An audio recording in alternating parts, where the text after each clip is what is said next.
The boy hit the ground so hard his ice cream splattered across the pavement. The man who slapped him smiled, because his father was a senator. It was a Tuesday afternoon in a forgotten town called Ridgecrest, the kind of place where nothing happens, where the biggest event is the weekly biker rally at Lou's Diner. That day, 15 members of the Iron Vets Motorcycle Club sat in the parking lot, polishing chrome, laughing about old rides. The sun was warm. The air smelled like gasoline and fresh coffee. Pure calm. Then everything changed.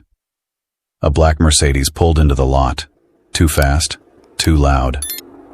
The driver was Bradley Kane, 23 years old, wearing sunglasses that cost more than most people's rent. His father was Senator George Kane, a man whose face appeared on campaign signs across 3 states. Bradley had learned early that his last name was a shield, that consequences were for other people. He parked diagonal across 2 spaces, stepped out like he owned the asphalt beneath his feet. That's when 10-year-old Eli rode past on his toy bike, red handlebars, training wheels still attached. He was focused on his melting strawberry cone, trying to lick it before it dripped. He didn't see the mirror. His handlebar brushed it. Barely. Bradley spun around. "Hey, you little..." Eli froze. His eyes went wide. "Do you know what you just did?" Bradley's voice was sharp, cold. "I'm sorry, mister, I didn't..." The slap came fast. Open palm, across Eli's cheek. The sound echoed like a gunshot. Eli hit the ground. His ice cream exploded in a pink starburst across the concrete. He didn't cry immediately. He was too shocked. His small hand touched his face where the red handprint was already forming. Bradley smiled. Not a nervous smile, a satisfied one. Then, silence. The laughter stopped. 15 bikers turned their heads in unison. Engines that had been idling cut off one by one. The air went still. Even the wind seemed to hold its breath. The boy's cheek was red. The man laughed. And 15 Hell's Angels stood up at once. The lead biker was a man they called Reaper, 52 years old. Silver beard braided down to his chest. He'd served 2 tours in Iraq and came home with more scars than stories. He walked slow, boots heavy on the pavement. "Son," he said quietly, "you just hit a kid." Bradley turned. His smile didn't fade. "And?" Tank, a mountain of a man with 4 arms like tree trunks, stepped forward. His fists were already clenched. "Let me handle this, Reaper." Reaper raised one hand. "Not yet?" Bradley sneered, pushed his sunglasses up. "You think I'm scared of you? I can buy your patch, old man. Touch me and my father will end your little club." He gestured at the bikes like they were toys. "One phone call. That's all it takes." The bikers didn't move, didn't speak. That's when Eli's mother burst through the diner doors. Her name was Marie. She'd been waitressing since 6 a.m. Her apron was stained with ketchup and coffee. When she saw her son on the ground, her face went pale. She ran to him, pulled him into her arms. "Baby, are you okay?" "Oh God, your face." Bradley scoffed. "Maybe teach your kid to watch where he's going." Marie looked up at him, then at the bikers. Her hands were shaking. "Please," she whispered. "Please don't make this worse. He's the senator's son. If you touch him, they'll shut this place down. They'll come after all of us." Tank's jaw tightened. "So we just let him walk?" Reaper crouched down next to Eli, looked at the boy's swollen cheek, then stood slowly. He walked to the diner counter, grabbed a napkin, wiped spilled coffee from the surface. His voice was calm, almost thoughtful. "He'll make it worse himself." Bradley laughed. "What's that supposed to mean?" Reaper didn't answer. He just stared, the kind of stare that makes you feel smaller. Bradley shifted his weight, tried to hold the eye contact, couldn't. "Whatever, I've got places to be." He turned back toward his car. Tank growled. "We're just letting him go?" Reaper's eyes never left Bradley's back. "We're letting him think he's going." The other bikers exchanged glances.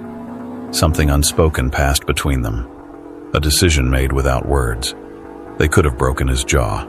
Instead, they decided to break his ego. Marie told them everything. The boy's name was Eli. He was 10. loved dinosaurs, and drew pictures of motorcycles. The man's name was Bradley Kane, son of Senator George Kane, the same senator who'd promised to clean up the roads by targeting motorcycle clubs. A waitress named Donna leaned against the counter. Bradley's been doing this for years. Last month he threw a drink at a bartender. Week before that he rear-ended someone and blamed them. Always gets away with it. An old man in the corner booth nodded. His daddy makes it disappear, every time. Reaper stood by the window, watched Bradley on his phone, pacing near his car. Not this time. Tank cracked his knuckles. So what's the play? Reaper turned. His voice was steady. We do it the smart way. He looked at the younger bikers. Get your phones out. Record everything. Every word. Every move. One of them, a kid they called Sketch, hesitated. Record what? His downfall. They didn't plan violence. They planned humiliation, the kind that never heals. Bradley was already on the phone with the police when Tank approached. Casually, hands in his pockets. Phone recording in his breast pocket. No, you don't understand, Bradley was shouting. These animals are threatening me. I want them arrested. Do you know who my father is? The dispatcher's tinny voice crackled through. Sir, we'll send someone. Send them now. I'm filing assault charges, harassment, everything. Tank walked past, just close enough to be on camera. Said nothing. Bradley pointed. See, they're intimidating me right now. Meanwhile, Reaper knelt next to Eli. The boy was still crying. Reaper kept his voice gentle. Hey buddy, can you tell me what happened? Between sobs, Eli explained. His mother held his hand. Reaper recorded it all. The red mark on Eli's face, the shattered ice cream cone. Marie's trembling voice saying, He hit my son for nothing. 3 other witnesses gave statements. The old man from the booth, Donna the waitress, a truck driver who'd seen everything, all on camera. Reaper pulled out his phone, opened an app most people don't know exists, a private network used by motorcycle clubs across the country. He uploaded the video with a simple caption, Senator's son, Ridgecrest, attacked a kid, need backup. Within seconds, the responses started pouring in. 20 minutes out, bringing the chapter, on our way. Within minutes, hundreds of bikers were riding toward Ridgecrest. The sound started small, a distant rumble, like thunder on the horizon. Then it grew and grew. Bradley returned from giving his statement to the police. He was smiling again, confident. They're reviewing the footage, he announced to no one in particular. You're all done. That's when the rumble became a roar. The diner windows rattled. Silverware trembled on tables. The lights flickered. Bradley frowned. What is that? The roar grew deafening. Headlights appeared at the edge of town. First 10, then 50, then too many to count. A wave of chrome and leather rolling through the streets like a flood. They filled the parking lot, the street, the entire block. Engines idling in synchronized thunder. Bradley's face went pale. What is this? Reaper stepped forward, calm as ever. This is accountability. You can't touch me, Bradley stammered, but his voice cracked. We don't need to. Reaper held up his phone. The screen showed a live feed, a view counter climbing fast. 87,000 viewers, 103,000, 150,000. The video of Bradley slapping Eli, playing on loop, going viral in real time. Bradley's hands shook. You can't. Reaper's phone rang. He glanced at the screen, smiled, handed it to Bradley. It's for you. Bradley stared at the phone like it was a snake. Slowly, he took it, put it to his ear. Hello? The voice on the other end was loud enough for everyone to hear. What did you do? Bradley's face went from pale to white. Dad, it's everywhere. Every news station. The governor just called me. You hit a child? It was an accident. You're finished. Do you hear me? Finished. The line went dead. Bradley stood frozen. The phone slipped from his hand, clattered on the pavement, and your father just called. The police arrived. Then the news vans, cameras, reporters with microphones, bystanders with phones recording from every angle. Someone in the crowd shouted, That's him! That's the senator's boy who hit the kid! Bradley looked around wildly. Everywhere he turned, there was a camera, a phone, a face full of disgust. He tried to run. Reaper stepped in front of him, didn't touch him, didn't have to. You're not going anywhere yet. Get out of my way. You walk past that boy before you leave. Bradley's eyes darted to where Eli stood with his mother. The boy's face was still red, tear tracks down his cheeks. I'm not. You are. The cameras closed in. A reporter thrust a microphone forward. Bradley Kane, do you have a statement about the assault?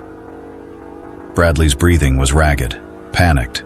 He looked at Reaper, at the bikers, at the hundreds of eyes watching him. He had no choice. Slowly, he walked toward Eli.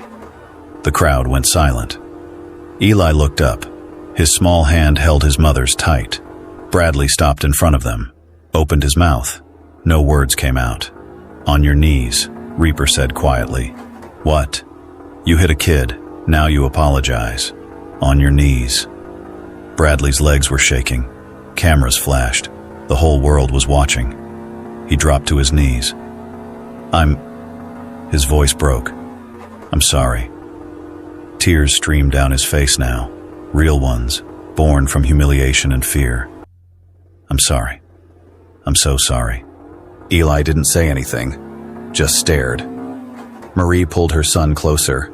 Behind them, the bikers stood in a perfect line, arms crossed, engines idling. Not one of them smiled, not one of them gloated. Power through restraint. The video went viral in seconds. The title, Senator's Son Kneels Before the Angels. But the story wasn't over yet. By that evening, every major news network had picked up the story. Senator George Kane appeared at a press conference. He looked 10 years older. My son's actions were inexcusable. I have failed as a father. Effective immediately, I am establishing a foundation in Eli's name to support victims of violence and abuse. Bradley Kane was charged with assault of a minor, community service, anger management. His trust fund was frozen pending civil suits. The bikers were offered interviews, book deals, documentary opportunities. They turned them all down. Their only statement, released through Reaper: respect is earned, not inherited. 3 weeks later, Reaper sat at Lou's diner. Same booth, same coffee. Eli came in with his mother. When he saw Reaper, his face lit up. Mr. Reaper. The big man smiled, slid a patch across the table. A small one, embroidered with a motorcycle and the words, Honorary Iron Vet. For you, kid, for being braver than most adults. Eli held it like treasure. Marie's eyes filled with tears. Thank you, for everything. Reaper shook his head. We didn't do much. You did everything. Later, as the sun set and the bikes lined up for an evening ride, Tank asked the question everyone was thinking. Think he learned his lesson? Reaper fastened his helmet, looked out at the horizon. We could have broken bones that day. Instead, we broke a cycle. He kicked his bike to life. The engine roared. He thought power was his father's name, but real power is knowing when not to fight. The bikes rolled out in formation. The sound faded into the distance. And in that small town, at that small diner, a boy named Eli drew a picture of 15 motorcycles. He taped it to the window where everyone could see. If you believe in justice done right, hit like and ride with us.